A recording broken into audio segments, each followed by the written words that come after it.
I wanted to ask, just how's this past year going in terms of, being a highly regarded prospect, but also, over the past year with COVID, having to go through that struggle of, finding a balance between safety and, trying to get in your reps of pitching. How did you go over the past year just in terms of, refining your tools, through the crazy year? As of right now, my main goal is to put on weight and stay within my throwing program and that kind of stuff. So it's kind of hard for me because I'm a go, go, go kind of guy. And, sitting and waiting for, a season, which now it's kind of like we're told we're going to go back in April. I think they just pushed big league camp back. So it's kind of up in the air with all that kind of stuff. But for myself to stay ready and stuff is just kind of go with the flow. I listen to my pitching coach a lot, and he tells me things to do, and which is nice. So that's a big part of me, is staying within myself and not trying to do too much before I have to where when season does come, I'm not already burnt out because I started back in January or something like that. So, but with the whole COVID thing, yeah, it's definitely opened a lot of eyes, I think, in many ways of, don't take anything for granted because, some days I'll wake up and I'm like, man, I got to go to the field today, and now that's not even the case. So I don't know when I'm going to get on the field. I don't know any of that. So now it's like, man, I'm ready to be back, and I'm just kind of taking it easy, and whenever I'm told to go back, I'll go back. But right now, just staying within myself and not trying to do too much. For you, just in terms of coming out of Ball State, I wanted to ask you, at what point did you see this potentially being your profession? Was it in high school you thought it? I know you went to Ball State as a two-way player. I mean, when did you really start getting that recognition from scouts and everything to make that leap and leave college early? In high school, I thought personally I was going to be drafted as like an outfielder. And then that ended up happening. So I went to college, whatever, and two-way at Ball State. And I would say personally in high school, I had an idea that I could play professional baseball. I didn't know if I would, or if I'd get the chance to. But after my freshman year of college, I would definitely say that I had a really good idea that I was gonna probably either get drafted the following year, which was my sophomore year, or my junior year. And then after my sophomore year, mid sophomore year, that's when I knew I was going to get drafted. I just didn't know where at that point. And I was just stay within yourself, and stay humble, and the process will take itself. How easy or hard was that decision to ultimately leave? I know some guys, hesitate to go just because trying to finish school and everything. But for you, being first round pick and everything, how easy or hard was it to make that decision to get to where you're at now and get drafted? It was actually really easy for me. School is very, very important, and I know that. But in the way I looked at it is, this is not an opportunity everyone gets. I mean, it's a very, very, very rare opportunity. And from where I was picked and all that kind of stuff, it made it really easy just to say yeah. If you were to ask that to a lot of players, I mean, they're going to say the same thing. It's an easy pick. Coming out of high school, it would be more tough. But coming out of college, 2-year guy, they pay for my schooling when I go back. So there's no in between of, oh, well, is this going to happen? Is this going to happen?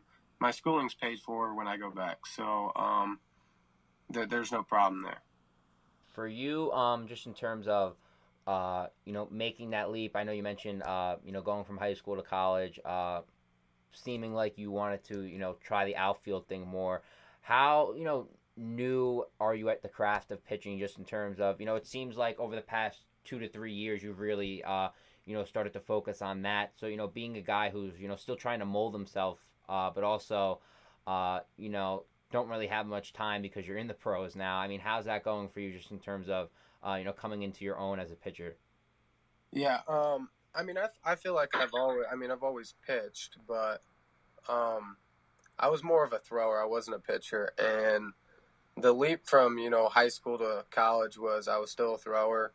I was a guy that you know mainly focused on position wise, like outfield hitting, that kind of stuff, and then I'd hop on the mound and I just had a strong arm, so it was kind of easy in high school. You get swing and misses, and you could be out of the zone, but people don't really see the ball that well in high school, so it was easy.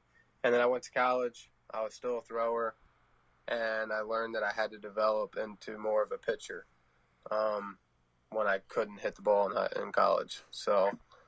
Um, so that's that. And then as I got drafted, my freshman to sophomore year of college, I definitely became more of a pitcher. Still somewhat of a thrower, but could command the ball. And that's the biggest key to anything in baseball is as a pitcher is if you can't command your pitches, then you're not going to be anything because you can throw 89, 92, command your pitches and get outs.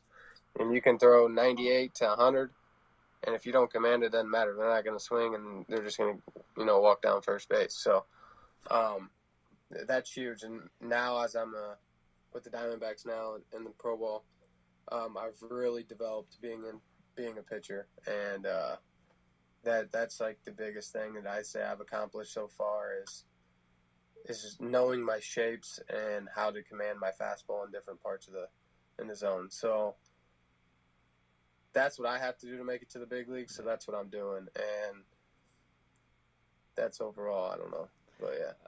For you, just going from not a small school, but not big time, D1, SEC ball or something, to being a first round pick. Getting in the spotlight, it seems like for the first time, around draft time, and then getting drafted, coming in as such a early pick, being the Diamondbacks, first round pick. Was it hard to adjust to the expectations that come with that, or has it been something that you've been able to, drown out from the noise around you? I thought going into pro ball being a first round pick was, hey, I'm gonna be top dog. But when you show up to spring training and you show up to the facility, no one gives a shit what your pick was. You're all the same. You're all there to do one job. Who's gonna get the job done and who's gonna do it the best? That's who's gonna move on. But I mean, there are still expectations from their side their side. They're thinking, hey, we got a lot of money invested in this guy. He's got to produce. Like we picked him because we see him as a high end elite arm or whatever. So there's definitely, I think, some there, but to other people, there's really not in the org. But overall, I like those challenges. I like that pressure. I'm the guy that wants the ball in the ninth inning. I'm the guy that I'm that guy that if it's tough, I want it because that's where your true colors show. Is this dude a dirtbag? Is he a grinder? I mean, what is he? Does he like to compete, or does he run from that? And I'm not that guy. So being a first round pick to me, I mean, it's cool and everything, but at the end of the day, if I'm a first round pick and I don't make the show and I'm not competing for a World Series, then I didn't do my job. And I just look stupid. So, for you, just going through, mentioning the Diamondbacks organization. I mean, what have they been able to, offer you just in terms of guidance, or you mentioned trying to put on weight for yourself. I'm not sure for velocity or just stability or what that kind of angle is, but just overall, helping you with your craft. Going from college. Having coaches and everything, but also having to balance school. Now it being, your, full focus and everything. How's it been going, and just in terms of the coaches and the strength staff, to really, be welcomed by the Diamondbacks organization? It was really good.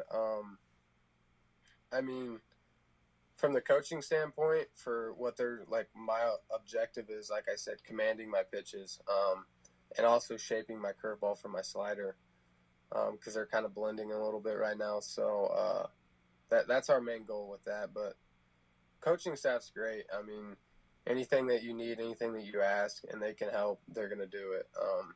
If that's from after practice, you want to do some PFP, take some ground balls and that, you're going to find a coach. They're going to go out there and they're going to hit you fungos because they're there for us. They've already had their time playing. Now they want to see us succeed, and they want to help that. It doesn't matter what org, but for ours, the Diamondbacks. And strength coaches are awesome. I mean, those dudes don't get enough credit, and by far some of the best dudes in the whole system. And I mean, they bend over backwards for you and do a lot of things. I might be going back out to Arizona here soon, early, because some of our strength coaches have put together a storage unit, and they just put a bunch of equipment in there, and they're having guys come in just to help out. I mean, it goes above and beyond of stuff they have to do, but they're doing it, and that's huge with me. And you asked a question and said something about strength or something, and when I left Ball State, I was I'm pushing 160 realistically. I was set on 165. I've been up to 165 in college, but I realistically sat like 158 to 162 realistically. Yeah. But if I weighed myself in the morning after breakfast, then I was 165. And just, I mean, from what they've done and all the, workout plans and all that kind of stuff, and now I'm sitting at like 175, 180, in between there, trying to get to the 185 mark. That's my goal. And, I mean, and the strength coaches are just unbelievable. They're one of the best people in the org. For you, was it just, going through college and everything? I wanted to ask, mentioning trying to put on the weight for yourself. Was it just you didn't think you had to put on the weight at that time? Was it something where, the coaching staff wasn't really pushing that for you? I mean, why all of a sudden, obviously being a professional now and trying to make that leap, I understand it. But from the standpoint of kind of why now, what made you, decide to really push and, make that a focus of yours this off season? I mean, when I was in college, I definitely, the goal was to put on some weight. I have very, very high metabolism. I just did a test the other day that basically says that I burn 1,900 calories just laying in bed all day. If I were to lay in bed all day, I'd burn 1,900 calories. So with me being active the way I am, working out, I'm going to burn around probably 3,000 to 3,500 calories a day. So for me to gain weight, I need to eat 4,500 to 5,000 calories a day just to gain weight. So that's a lot of food to eat. Well, I didn't get that test when I was in college to help me out. So I wasn't watching how I ate. I wasn't being responsible as an athlete to try to gain weight. I just thought it'll come. It wasn't a thing of me or my coaches not wanting me to gain weight, because it kind of hurt me in the draft, I feel like, but who cares? But yeah, now it's just, it's my craft. This is my job, and anything that I can do to better myself, I'm going to do. And I feel like putting on weight's going to, maintain health and let me ride out games longer, because I'll be stronger. And I don't want to gain weight in a bad way. Just, I'm 185 pounds of, I have 10% body fat. Right now I'm 176 pounds, and I'm sitting at 5.4% body fat. Now, I want that body fat to go up a little more. I want it to be around the 6-7 range, but my body's just different. For you, just in terms of, everything, from the draft till now, and even, going through that, I know you had a little time in professional ball in 2019. What have you learned from that, that you've been able to take away to, put into this past year plus of, trying to get ready for, when that season starts to come? What's that again? Sorry, my bad. I didn't hear you. No, when you were able to get some time in professional ball, what did you take away from that you've been able to help you in your preparation, for 2021? Obviously, missing 2020. Yeah. It all goes back to command. My velo jumped again. The following, like my first season, you could say Hillsboro. After my college season, I was, 94, 96. And then I went back in instructs, and I was 90, 98, 99. I would say 98, 99. And it's still, at the end of the day, if you don't throw strikes and if you just throw it over the plate, it's going to get hit or you're going to walk people. It's all about location with pro ball. I'm telling you, if you can't locate your fastball where you need it, you're not going to be successful. I don't care how hard you throw. It's just not going to work. And, that's the biggest thing I took away is these guys can hit. They're here to hit. I'm here to pitch, but they're here to hit. And if I can't command my stuff, then I'm not going to be anything. So going into 2021 is some of my main objectives are command the damn baseball and just compete. If you can command it and you can compete, you're going to go pretty far in this game. For you, just last, serious question for you before wrapping up. But for you, this past season with the Diamondbacks and everything, going through, like the training and everything, like I mentioned, from a mindset standpoint, how have you changed? Going from you mentioning, being a thrower until, your second year of college around there, till now, really getting in that mindset of being a pitcher. How have you seen that been able to, help your craft and, like you said, help your command just in terms of being more of a pitcher than a thrower? Yeah, so there were some things I've done to enhance my knowledge on just the game of baseball. Like I said, I was a 3-sport athlete in high school, and I would bounce around. I didn't know what sport.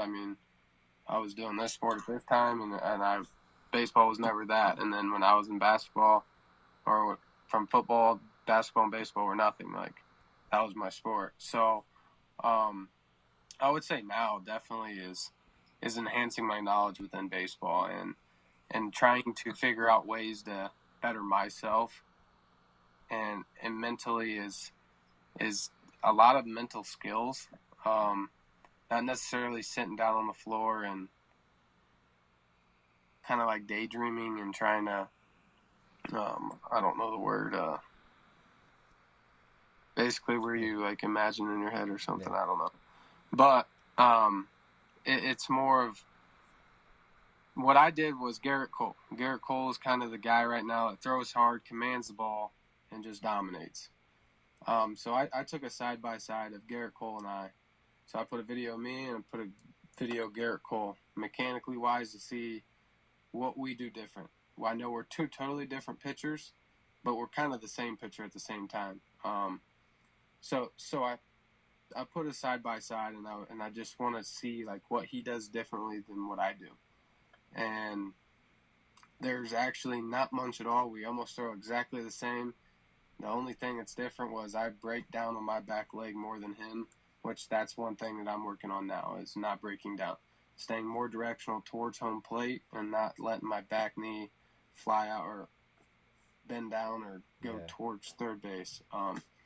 But it's just it's little things that no one will know. Like I fly open on my left side, and I need to stay more directionally to home plate, and that's where that command will come into place. So I would just say, opening my head and watching little things and little details about other players that are very successful to try to help my craft. And that might not help me, but why not give it I'm one that's going to try anything. I'm not going to be like, oh, I did it this way, I'm going to stay doing it this way. No, I'll try different stuff because why? It's like you trying food. Like, no, this is my favorite food, but I'm not going to try anything else. No, you're going to try something else. You might have another favorite food, It don't matter.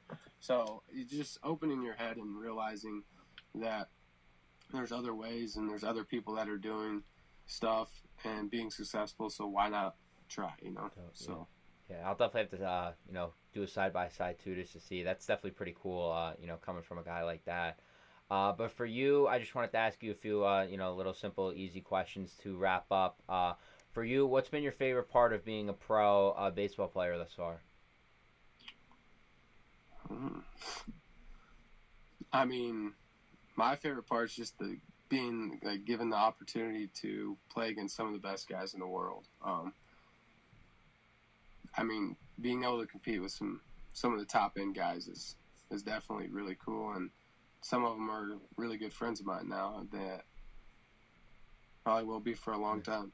For you, who are one or two guys, after getting drafted in the D-backs organization that you've, really been able to grow close with, just being in the organization with them? Yeah, I would definitely say Connor or Nick D'Alessandro is probably one of my best friends in the org. He went to Purdue, and then we actually played him at Ball State, and we all thought he was this dude's a punk, basically, you know. And then now we're like best friends. I go up to Chicago all the time, and we work out and that kind of stuff. So Nick D'Alessandro and Ryan January was one of them that I grew close with, but he just got traded to the Dodgers. So he's a goner, but still a dude that I'll talk to. I mean, he's a good dude. So, and I mean, I have quite a few. Connor Gramis, Ryan Nelson, Blake Walson's another one that I enjoy being around a lot. He's a funny dude, and he's young, and he's really good. He's a really good player, and the kid just doesn't care about anything. Big country boy, and it's just good vibes around that guy all the time. For you, going into the draft, if you had to, bet on, what team would have taken you, I mean, what going into that night, going into that night, was there one team that you thought that would, potentially take you, outside of the Diamondbacks, or was it, the Diamondbacks seemed like the front runner from the beginning? Kind of crazy, but I did not even expect the Diamondbacks. Didn't really hear from them that much. If I had to put any money on it, I thought it was going to be the White Sox or the Cubs. I got called from the Cubs for the 27th pick. Just money wasn't there. Too big of a discount, so we turned that pick down, and then did not expect the Diamondbacks to call 34th. Actually, it was supposed to be 33rd, and then they called us back and basically said, hey, we're going to take Brennan Malone 33rd, we're going to take you 34th, everything the same. So that's that, but I thought the White Sox, I think they had the 42nd pick. 42nd? I don't know, but if I had made it to the 42nd pick, then I'm still determined to this day I would have been picked by them, the 42nd. For you, going back to college, without getting in, any trouble, what was your favorite part of college that you can share with us? Favorite part of college? My favorite part of college is honestly the bus trips to games, long bus trips, just because, I mean, all the guys are right there, and we're on the bus, we're playing cards, we're playing, I forget what the game's called, but basically you have to put your head down and then put your head up, and you have to, like, guess who the robber was, or I don't know, something like that. But I would say the bus rides in college were probably my favorite. And then I was a physical ed major, and we had like a special needs school, like young kids come in for a class, and that was another highlight of college for me is, helping out those kind of kids. I mean, that just warms your heart, and it's just a different feeling when you have a little one that looks up to you that might not be able to even do what you do one day. And it makes you realize, like, hey, I'm actually very fortunate in what I can do and in my life that this young kid might not be able to do. And I hope he grinds it out and does whatever and just, tries it, but it doesn't come as easy to him as it would for anyone else. And that for me, being able to help and teach and basically play with these kids, it was like a very eye-opening and awesome experience. Awesome. For you, final last question. What for you has been your favorite game that you've been a part of? Whether it was high school, college. I mean, is there one game that you pick out and you're like, just get amped up about just thinking back to it? Yeah, I have two. High school, it was the Cathedral game. I went 8 innings. I had like 15 strikeouts, no hit against Cathedral, which was like, at the time they were ranked like 5th team in the country in high school. But they yet to lose a game. Yeah. And it was in the sectional. First year we made the sectionals in like 5 years. And yeah, didn't get it done. You just Pisses pushed. me off to this day. And then Kent State at Ball State. It was a huge game. I tried to go all 9. 9th inning, we were up. I let a home run, or I walked. There was bases loaded or something. Kid hit a home run, tied it up. So coach came out. Was like, hey, you had a hell of a game. We should have taken you out earlier, but I'm going to let you go. And then Kyle came in, and it was just a back-and-forth game. I think we played like 11 innings. We ended up walking it off with a hit by pitch. That's awesome. So. Awesome. Well, too. Yeah. So I know you hate doing this stuff. I know you're not a big talker podcast guy, but just thanks for coming on. Means a lot for you to take some time talking to us. And wish you all the best coming up. Can't wait to see what 2020 brings for you. Awesome. Thank you. Thanks for having me as well. All right. Thanks, Drey. Have a good one. You too.